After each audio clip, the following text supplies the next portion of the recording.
Hi.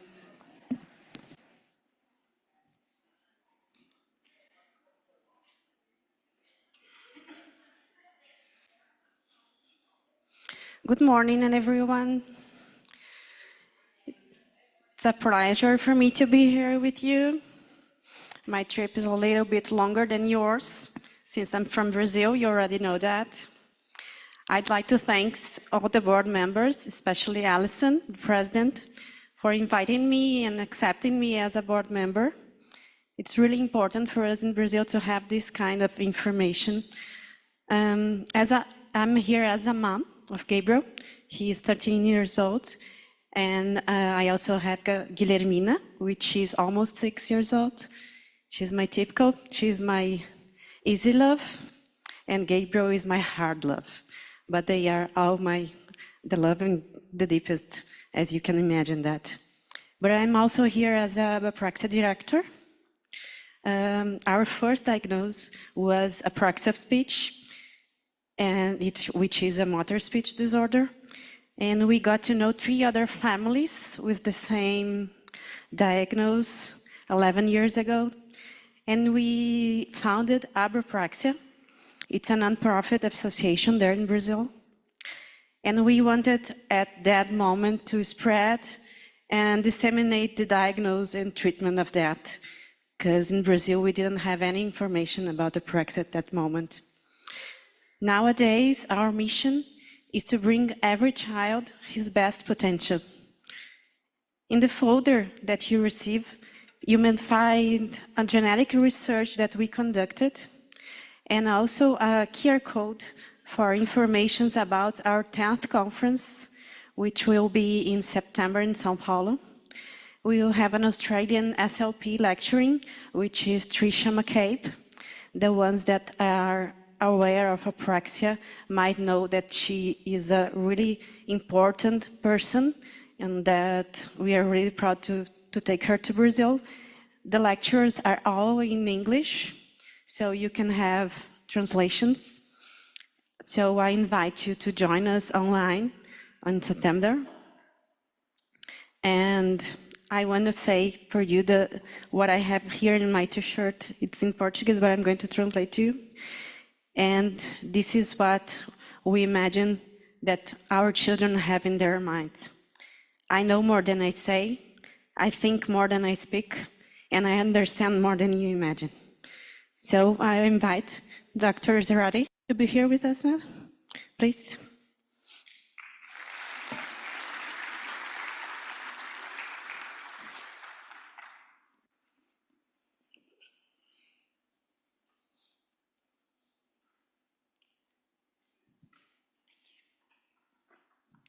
All right, good morning. I'm glad that our system, IT-wise, has not compromised. I was reading about all this stuff happening. A friend of mine was flying yesterday, and she was telling me like, oh, you know, my flight's delayed, and there's a glitch. And then he come to realize that it's more of a global issue. The University of Kentucky just has been sending me emails that the systems are down and all the EMR systems are down. So I'm glad to be here and not dealing with paper forms either way. But anyway, so for this second part of my lectures, this is going to be a little bit more of research-wise, not as much of an overview. Keep in mind that as far as the research goes, there's so much I know, but I don't know about what others are doing a lot of time. So I'm familiar with the people that are collaborating with us and the foundation, but there's a lot of stuff that I just don't know about, simply as that. So there's more research being done that I'm unaware of, is what I'm trying to say. All right, so with that, here's the agenda for today. I'm going to start by talking about clinical guidelines and some updates there that are happening or will be happening. Then we're going to talk about genotype, phenotype. So that means what do the different genetic changes do and what does it mean? What we're learning on that. more stuff about the function and new information that we're learning currently.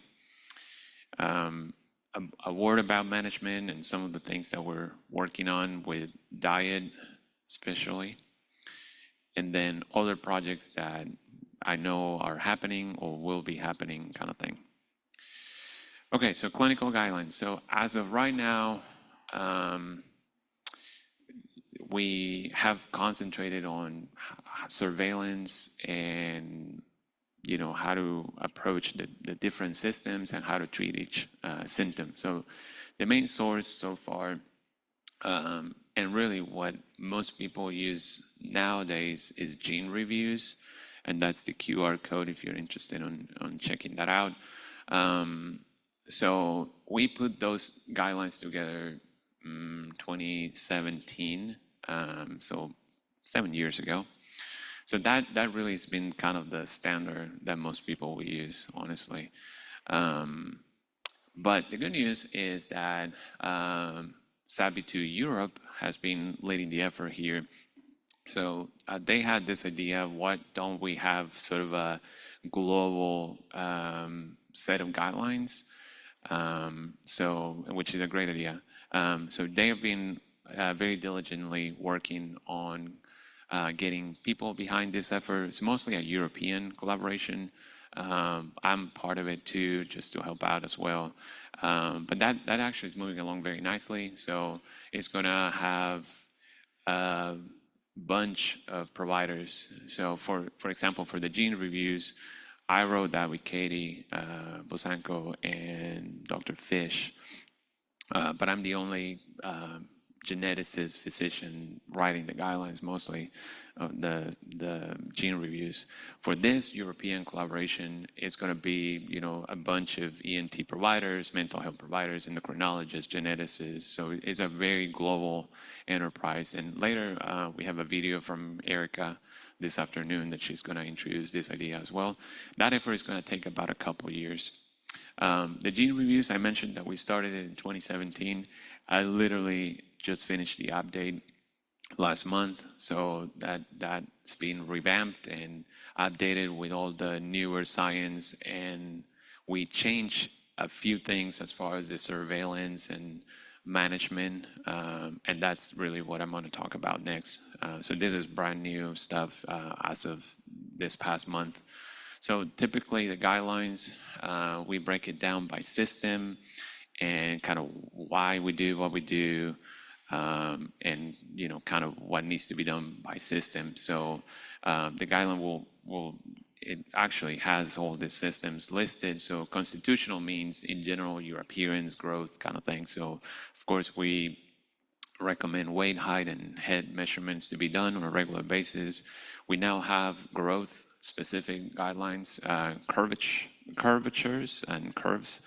If you're familiar with, when you take your child to a well child visit, gets plotted into weight, height, and head size kind of thing. So those are CDC curves that are available for everybody. So now we have dedicated SAS growth curves that at least go to 10 years of age. So now we have that.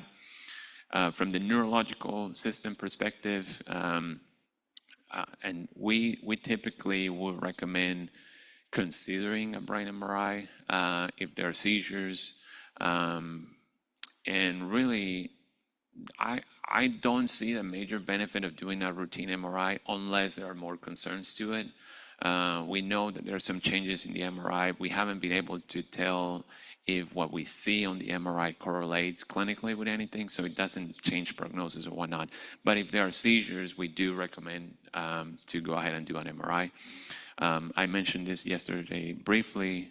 We now recommend a baseline EEG as well that includes sleep stages. As I was saying yesterday, every time we look at EEGs in the past that included sleep, they were all abnormal. So we recommend now officially that in these guidelines. From the neurobehavioral perspective, screening for sleep disturbances, ADHD, anxiety, signs and symptoms of autism as well.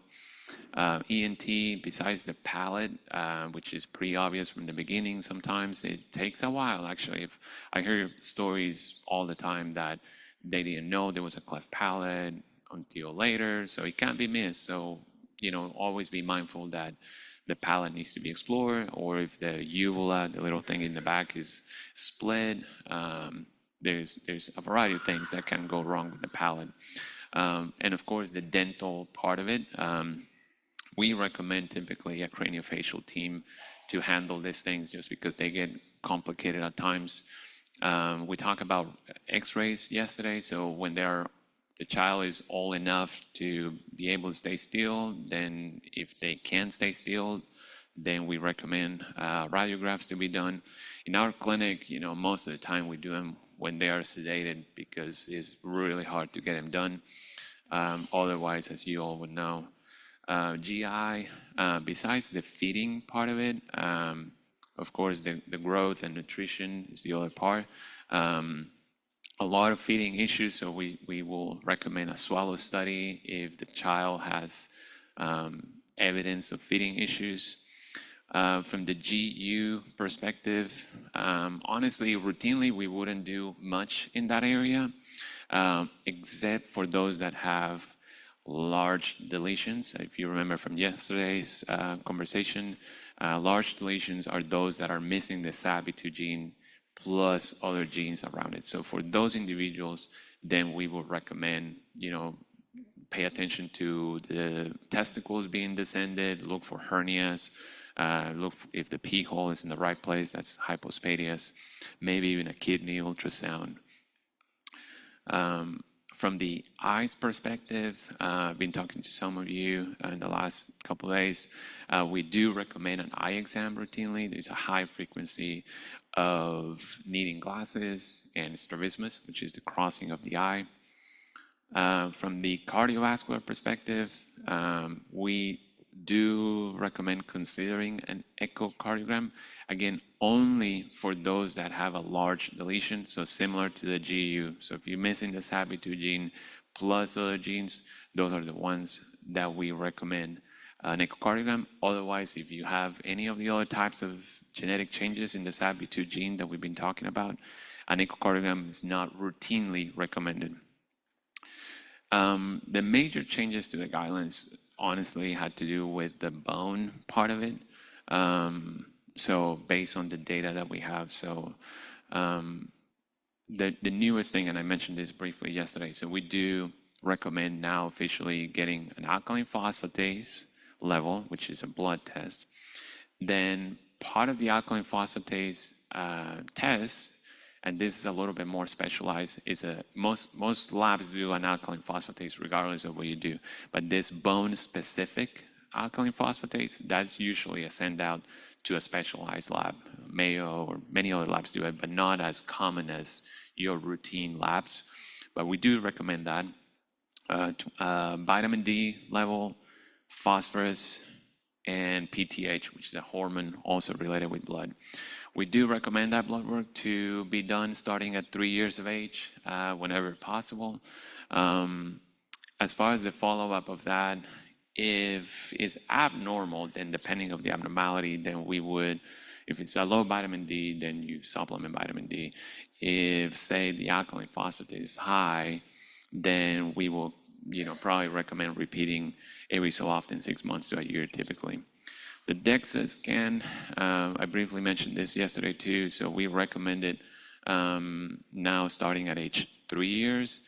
Every center honestly has a different way to read them, and some radiologists might not feel comfortable reading the DEXAs before 3 years of age, and that's really part of the logic of why we decided 3 years.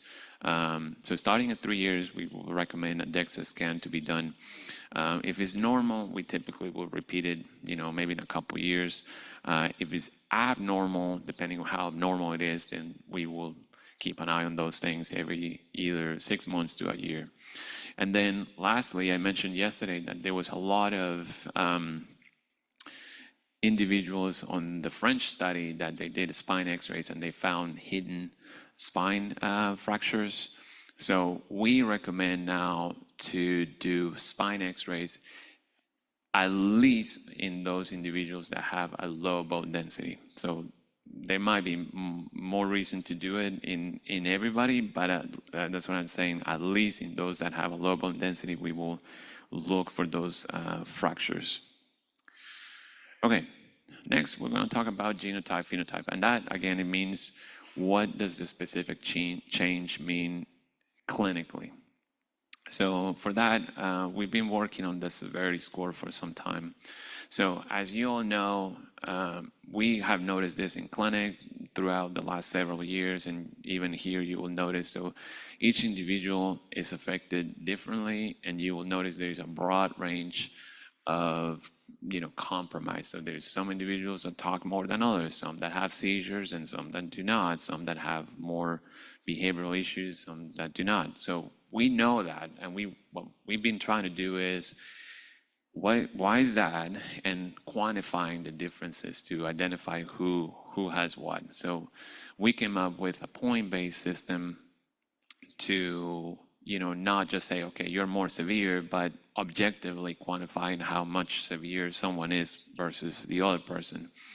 So we created this point system based on what we've seen in clinic, combined with, I know the foundation had done a survey to families in the past, like what are your priorities and what are the systems that are most affected in your child, kind of thing. So we came up with this point system.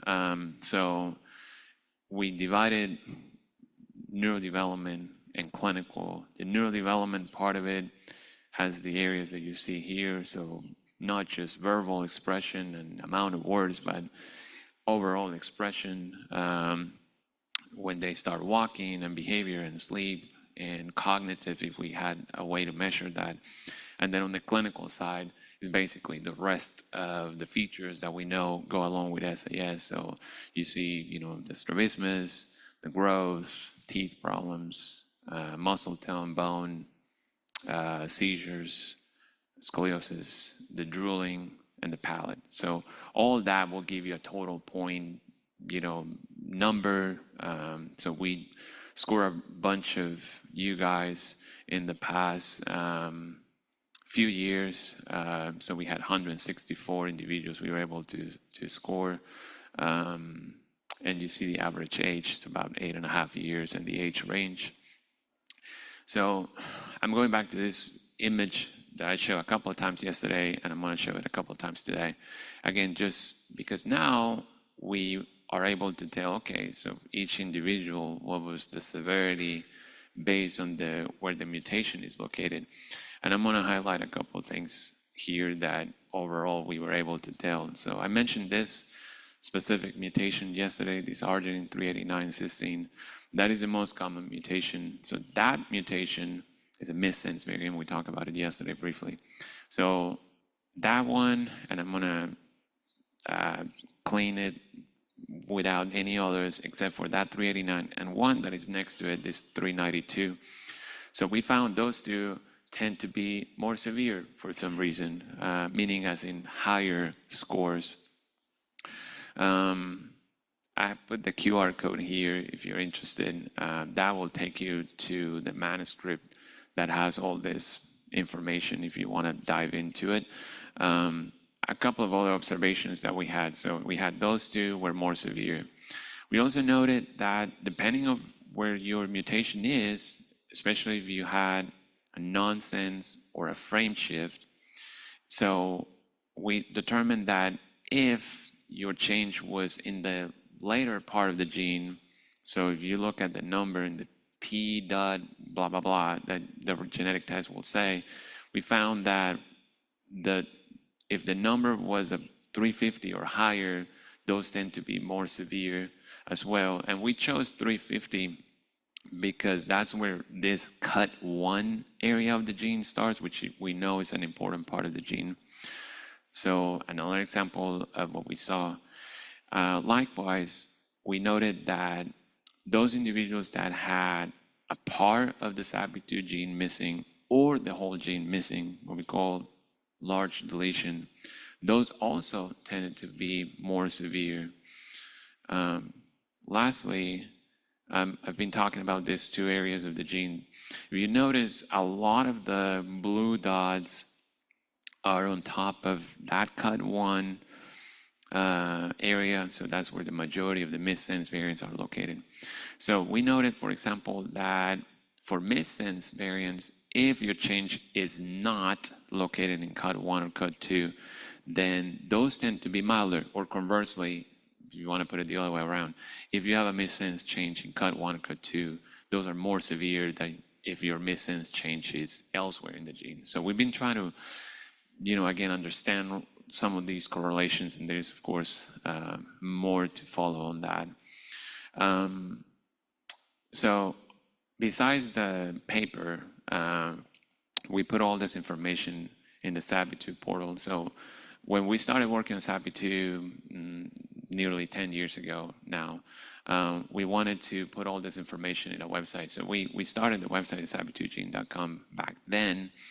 And as more information was collected, and we just had too much information to put it into one website. So I kind of work on a different way to present that information. That's when the SATB2 portal was developed. So SATB2gene.com doesn't exist anymore. Instead, we have the portal now. And this is kind of the interface of the portal if you go on it, and that, again, that QR code will take you to it. So here you have a lot more information in addition to what we had before. So besides the information about basics of the syndrome and letters for your providers and whatnot, you can now also check the specific change your child may have, and if we have the severity score for that mutation, that this will be able to tell you a lot more. So it's fun to play with if you have time. Okay, so next, I'm going to talk a little bit about the function of the gene and new information that we have. I mentioned I had this figure yesterday. If you recall, if you had a nonsense, a frame shift, or splice site, those are what we call loss of function mutations. Those are relatively straightforward. The main question that remains is this missense mutation category. Like, how does it affect the gene? So we are now kind of really spending time looking at these. And as we were talking about treatments yesterday, we need to know a little bit more about it before this group of individuals, about treatment. So I showed you this figure yesterday as well. So we have an idea broadly how many individuals are in each category, or at least a percentage, a general sense of it. And now some of the things I've been talking about now kind of make sense. So if you look at the upper right part of this circle, this missense category, so it's about 30% of the SAS population has missense mutations. But now I've been talking about this cut domain, so this cut1, cut2, those are the majority of the missense variants, but you see there's a little bit, 7% that have those missense changes that are not located there. So for this 30% of the group, we've been exploring a little bit more about how does the missense change affect the gene. So going back to this figure, again, the missense variants are in blue, so there's a bunch of them. So what we've been working on, we selected several of those missense variants. You see them located in the bottom left corner. So all those changes, we have been spending more time looking at them and try to understand the function of them. Mostly located in that red box, but you see there was some in the blue box and some in the lighter blue box that we have selected. So the other part of this story, I don't know how much you know about fruit flies. To me, until a few years ago, if they were on my fruit, my bananas, I would be like, and forgot about them, right? Now I have more respect for fruit flies, honestly. So they are really a good source of information, and we've been working on this for some time. The bottom line is that you can they have a similar gene to SATB2, this DVE gene, and we've been able to do a lot of stuff using the fruit fly. And I'm sorry if you get gross out, but this is kind of the zoom in picture of the fruit fly, looking at the head, the wings, the eyes. So it's amazingly telling. If you damage this gene, you can kind of tell if it's gonna be bad or not as bad kind of thing. So it's a good way to test if a mutation is gonna, what kind of damage does it have. So what we've been doing, and this is my collaborators are at the bottom, as you can tell. So we, on the left side, under A, these are the list of mutations we've been looking at, all missense variants. In B, you have the ones that we've tested with the fruit fly model. And really all this to say that out of all these missense mutations, what we found is that some of them behave like a nonsense or a frame shift mutation. So some of them behave as a loss of function, which is important to know because we're talking about, treatments and whatnot. But some of them had just weird ways to affect the gene. And that is the part that we're still working on and try to understand, what we call partial loss of function. So it's not as bad as a loss of function, but it's not complete either. And then interestingly, some of these missense variants have a gain of function. And that is really critical to know because as I was saying yesterday, you don't want to boost the SATB2 level as a treatment in somebody that has too much SATB2, if that makes sense. So I'm going to go back to this figure I showed you yesterday. I mentioned that you have haploinsufficiency, dominant negative, and gain of function as potential mechanisms. So in conclusion, what we're seeing for the missense variants through all these experiments, and I anticipate this manuscript that we're going to be working on will be ready in the next 6 months or so. Some of the missense variants behave as the left side, meaning a loss of function, but some of them may have like the right side, a gain of function. So the idea was to explore that as an option and develop the system to test any genetic change that we have either on the cells or on the fruit fly. So it's a proof of concept. We are doing that. And by the way, that all fruit fly stuff was financed by the foundation. So it's one of the many projects that the foundation has sponsored and with excellent results. Okay, so a word about management and just some stuff that we've been working on as well. So a couple of years ago, we started looking at how diet, changes different things in SAS. As you all know, all our energy comes from either fat, protein, or sugar, right? So that is for all humans. So glucose, of course, will be one of the main sources of energy. So we did in 2021 another foundation-sponsored research, by the way, project. So we collected blood in 11 individuals with SAS. And then what we did, we isolated cells, put them in a Petri dish. And what you do is you starve the cells from nutrients and just keep them kind of cool and chill. And then you start adding nutrients and see how they react and see what they like and what they don't like. And what we found is that the cells that we collected this way, they didn't like glucose as much, which then you're like, okay, well, then if they don't like glucose, then what do they like, right? So that was in blood. We're working on doing the same from the skin cells that we also have from some of the individuals. But in general, what we're saying is that, okay, well, if you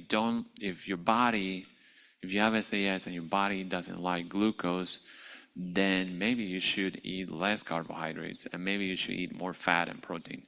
So we are actually trying to work on an actual handout that would,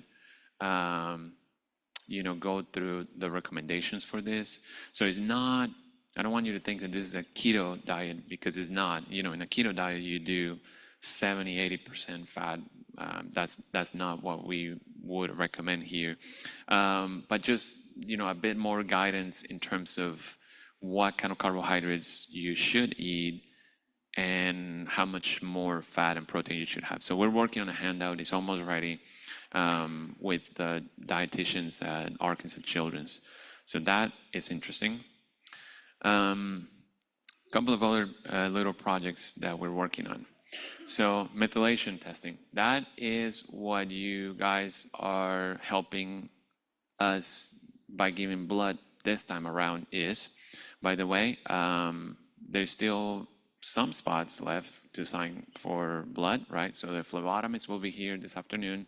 Last chance to get that done. So if you already consented for the blood and you haven't signed up for the blood runs, please do so this morning, because Sunny is leaving after lunchtime. So methylation.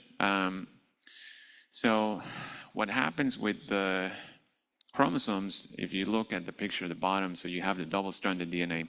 So we all have methylation in our DNA. So methylation is just a way for our bodies to control what genes are silenced or what genes are expressed and whatnot. So it's a normal part of DNA processing.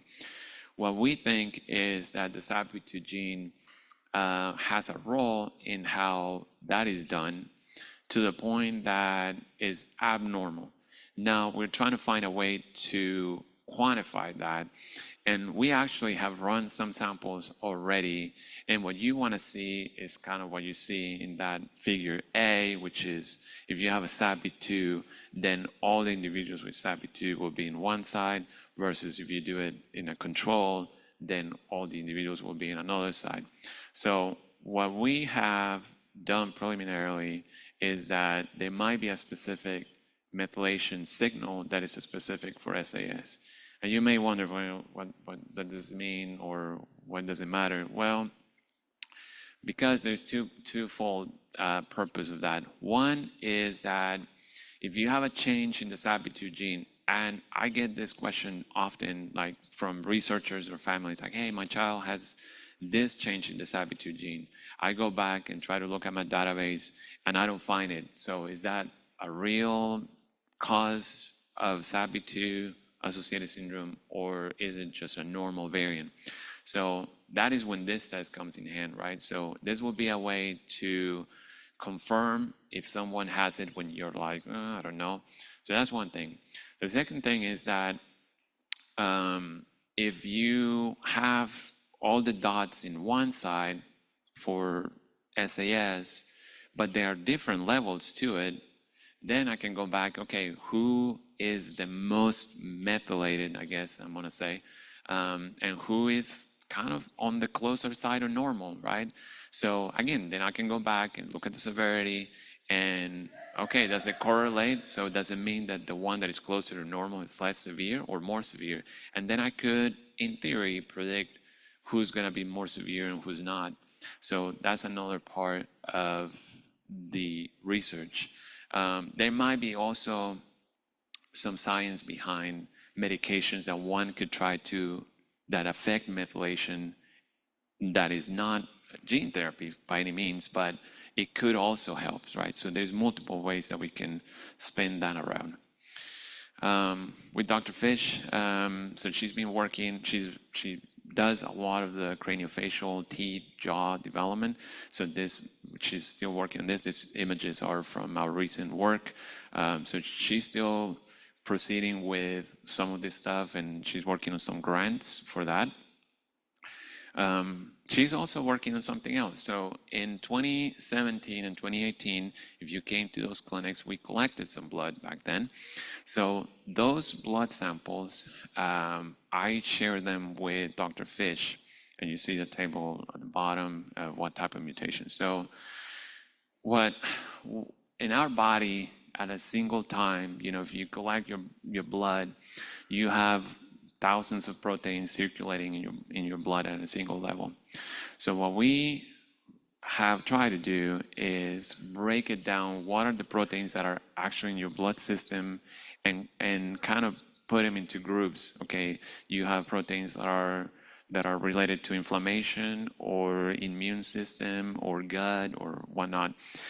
And you do that for all individuals with SAS and then compare it to controls, kind of thing. So that is really something that Dr. Fish has been working on. I'm part of this work as well. And interestingly, out of all those samples that we have tested, we realized that there's, again, there's proteins that are going to be in the blood for all these things. But what is interesting, that is a lot of the proteins in the SAS individuals had some correlation with neurological diseases. I'm not saying that any of the SAS individuals will be at a higher risk for this by any means, but maybe the way SAS leads to some of the mental health issues and whatnot is similar to some of the other diseases. So many of the individuals with SAS had profiles that were similar to individuals with neurological diseases such as dementia, Parkinson's, Huntington's disease. So a lot of new information that could be, again, relevant to treatments and whatnot. So we're working on that as well. Okay, a word about the registry. I think most of you have already done it. The QR code takes you to the SATB2 portal. There's a registry section on it.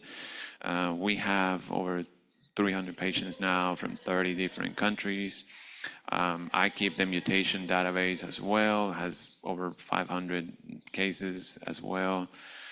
Please continue to send those to us. People ask me all the time, like, if there's new information, how do I update it? You send it to us, we go back to the original record and update it. So we keep tabs on that. When you come to clinic, we also go back on after we are done with the visit, we go back and update the information as needed. And I have a list of things here that I want to talk about. So clinic-wise, we host it in Little Rock 3 times a year. So it's a couple of things. So one, I get asked often, like, why don't we have a separate clinic also in Kentucky? Which it sounds ideal, honestly, but it's much harder to do than you think. Mostly because it will have to be built from scratch, having new providers learn about it.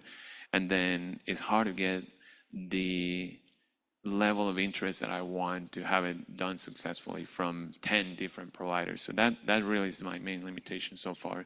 So I continue to go to Little Rock 3 times a year to run it. It is a crazy wait time, and I recognize that.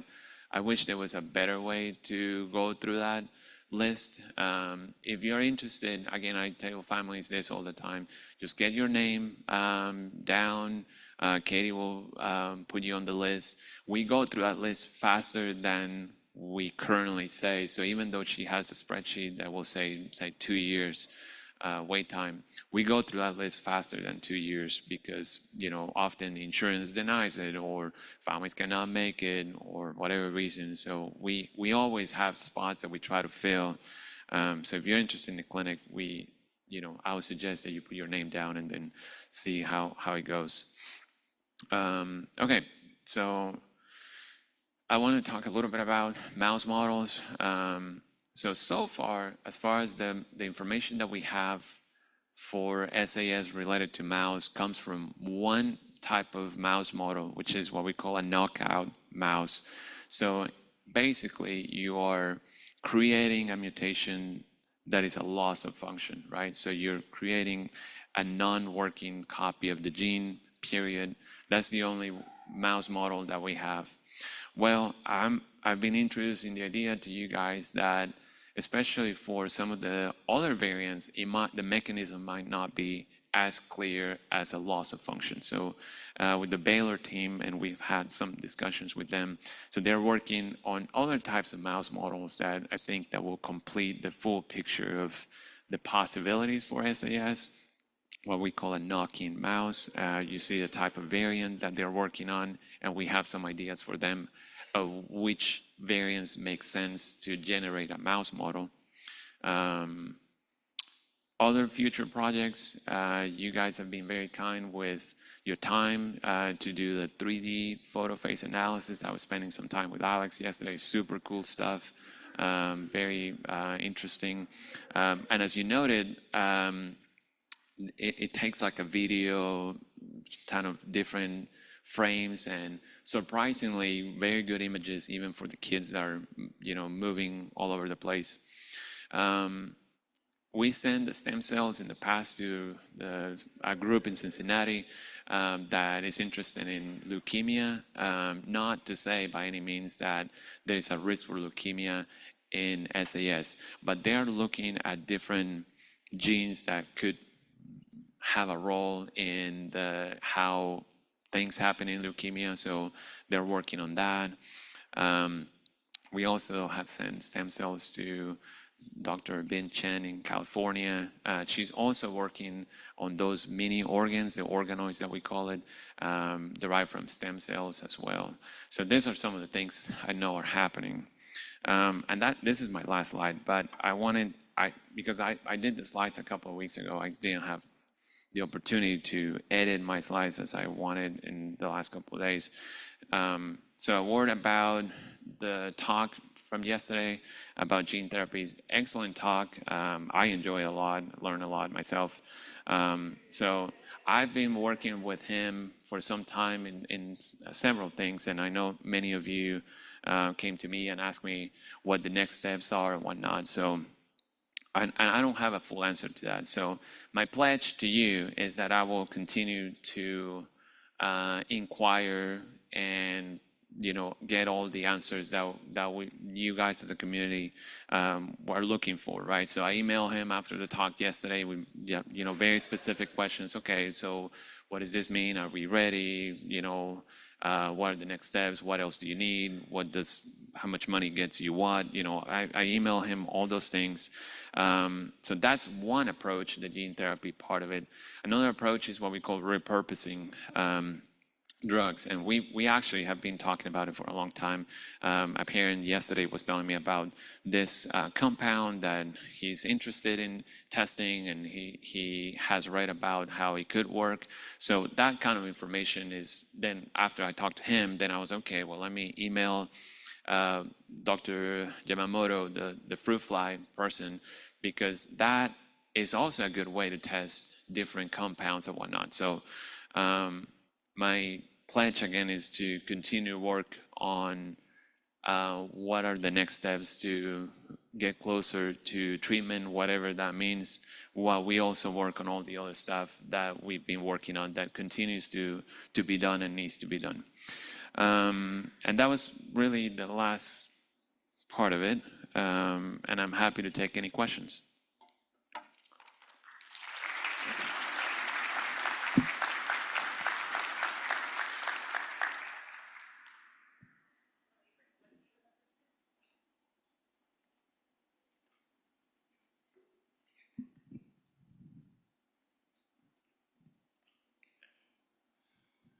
Thank you, Doctor. Has there been any interest on the federal level for major funding in reference to NIH or anything like that? I know it takes a lot to write NIH grants and to get funding. I know it's a long process, and rejection is something that is a bit common. But how much is this on the radar at the federal level at that particular scientific advisory kind of situation?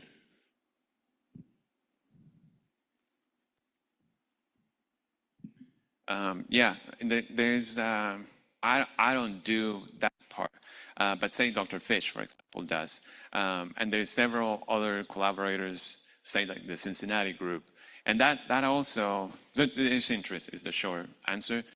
Not at the treatment level, but at the gene level. The SATB2 gene is in a list of, you can approach it either from the neurodevelopmental side or from the bone side or from multiple. The NIH has so many subdivisions of what they fund. So there's multiple efforts to get the larger grants, which are called R01s, that include SATB2 as well. So there's work being done to get funding for multiple purposes. And actually, and part of the blood sample collection, that was also part of the thought, because if we had blood ready to go, that looks better for grant purposes. Like, okay, yeah, we have blood that we can, in the grant, you will write it that you will develop stem cells, and then you will do this with that. So there's multiple people working on that.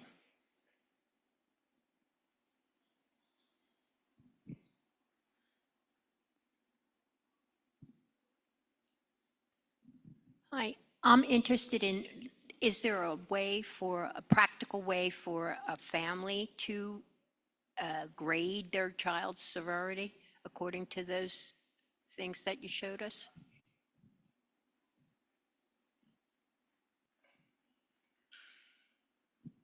Very good question. So when we came up with the severity score, we had almost like two tables.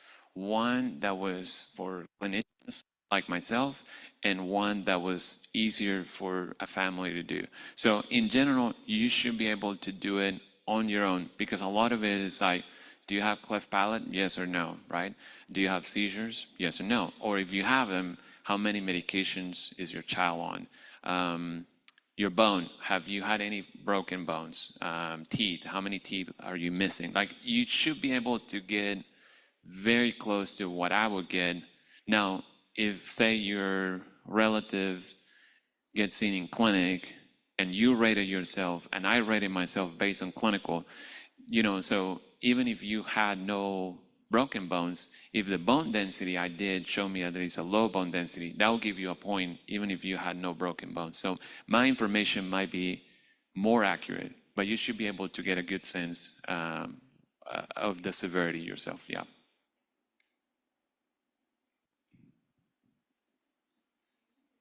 There's more on this side. I'll come to you next. Wait, you got those young legs. Honestly, I should probably know the answer to my question, but I can't remember. I made me think of it with the biomarker stuff and the new musculoskeletal tests that are now recommended. What does it currently look like for our community in regards to metabolism issues in our kids? Because they're all the same, relatively very thin size, and I would assume my kid's not the only one that eats like 47 pounds of food in a sitting.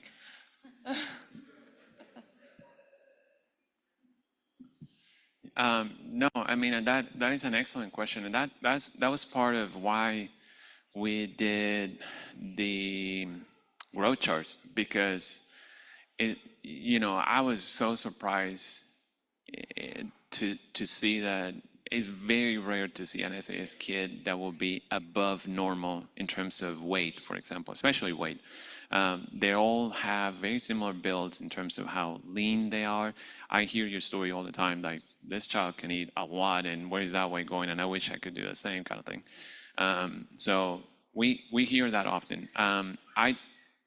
That was part of the reason why we did what we did. So part of the theory is that they don't metabolize things the same way that a typical kid would. I don't know if it's because the sugar is going not where it needs to go or whatnot. So there's a lot of interest in looking more into that. We know that. I don't know the exact explanation, and what I was presenting is kind of a preview of what we think could be going on, but there's more to the metabolism story for sure.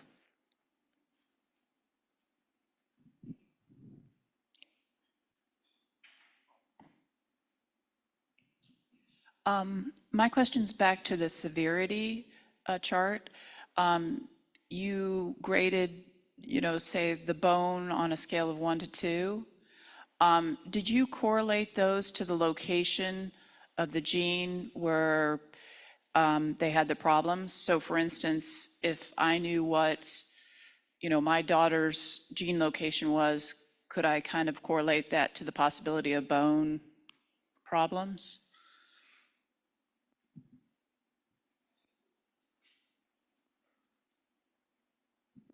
getting your steps today, huh? We tried. Just remember that we did 164, and maybe say 20 of them had bone issues, right? So it's not as big of a sample size to be able to tell that. But I did try, I promise, with bone, with seizures, with some of these things, with cleft palate, some of the things that are easier, more objective, yes or no kind of thing, how severe it is.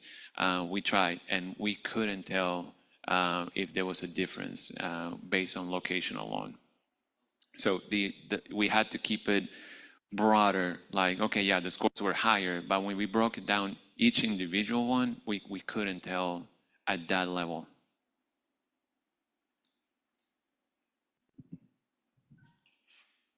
Try not to run all the way around. Has there been any more research regarding the connection with the mitochondrial dysfunction in SATB2?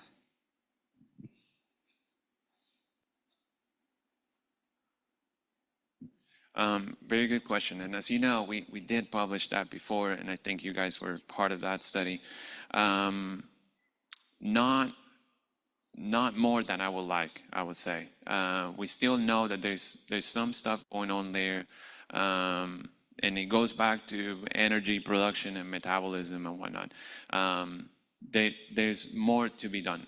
That's the short answer. And it's still a limited set of individuals that are as severe when it comes like to that level, like, okay, yeah, really low muscle tone, and that go through muscle biopsy and all that stuff. There's not that many of them.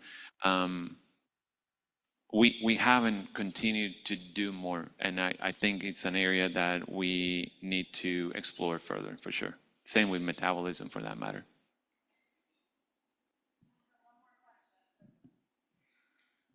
You have only one?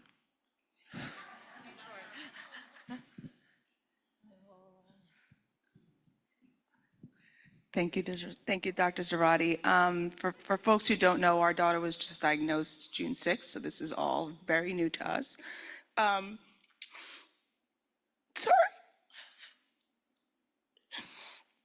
I just wanted to, sorry. I just wanted to thank you for everything that you're doing for all of us and our kids. The level of research you do, the level of looking into management, sharing, understanding how to help us as parents figure this all out is what I wanted to say thank you for. I promise I have a question. Also, we really appreciate you hearing us yesterday when I think we all kind of ganged up on you after to say, if AAV therapy is really it, what do we need to do for that? So thank you for following back up with Dr. Laskowski, and thank you again, Allison, for bringing that to us. I took that, and I know I spoke with some of the parents as a charge for then, what do we as parents, as that scrappy moms, scrappy dads, a very passionate community wanting to do to help doctors change that path, and dare we say, create a cure for our children.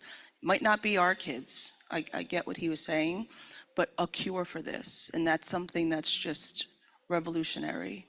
What more could we be doing as a community of very scrappy parents, type A moms, passionate dads, grandmas, grandparents, uncles, aunts, our collective community that might not be here, but is here to support all of our babies with SATB2, I'm getting it right. What more could we be doing?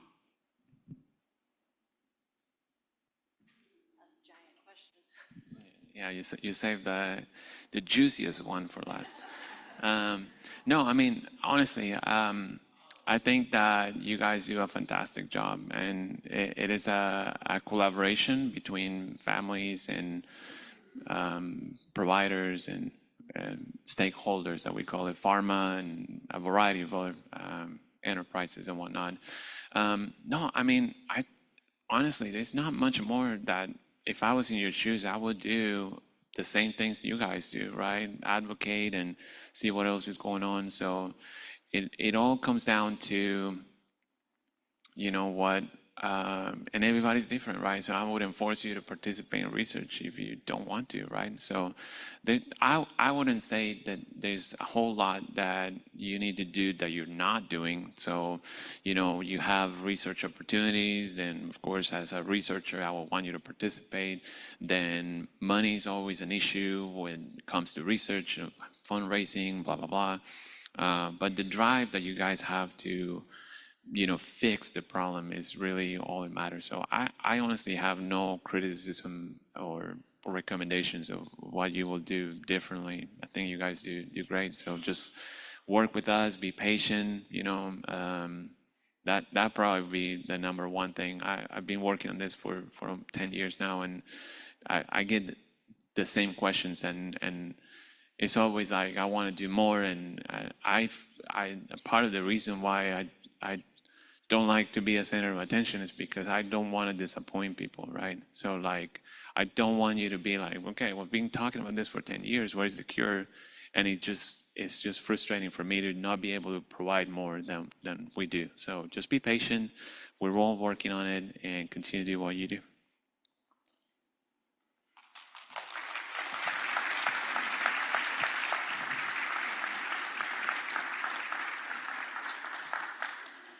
To Edna's point, thank you, Dr. Zarate, for everything you do for us. You're gonna make me cry.